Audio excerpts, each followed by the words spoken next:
Hello everyone, Lucas Weber from Ag Business and Crop. And today in front of me, I have the XAG P100 Pro. So this is a spray drone.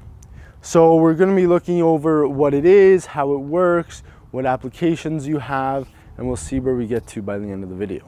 So, starting off, we have our 50-liter spray tank over here, and it's gonna have the peristaltic pumps on the back, which are gonna be feeding the hose to the back of the unit here to our two nozzles with our atomizers on it.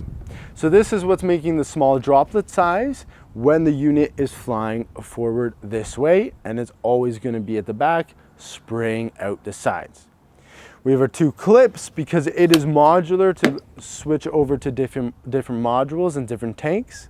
We have our radar unit at the front, this little black box. This is going to be for obstacle avoidance.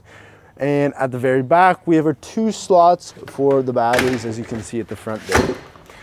Next, we're gonna look over to our left, my left, to our right, for our spreader tank. So this is for any granular product, any solid, dry product.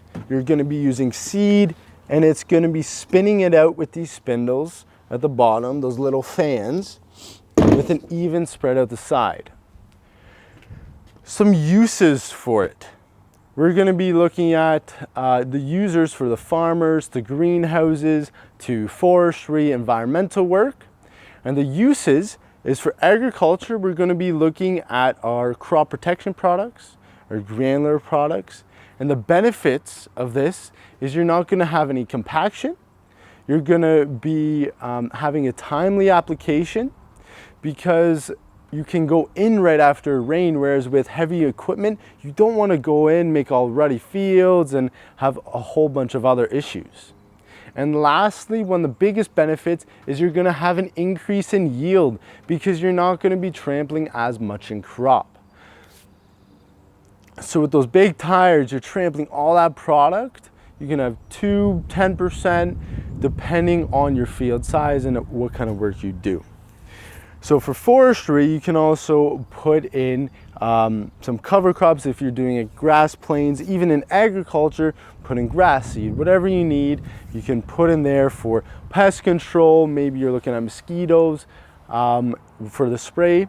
For greenhouses, you're going to be putting paint inside potentially to spray over top of the greenhouse. So in the summertime, you're going to be blocking that UV light to keep that greenhouse at that correct temperature. And in the winter time, when it cools off, you want that UV heat coming in to keep it at that ideal temp. Another thing to keep into consideration is your drone licensing. You can't just buy one of these and go fly. You need to have your advanced license currently and an SFOC to fly this unit. Lastly, you got the controller at the front. This is all operated off of your cellular device. So all your mapping, so it's really a simple, intuitive product when it comes down to it and being very useful. Other than that, thank you for watching, and I hope to see you soon. Happy flying.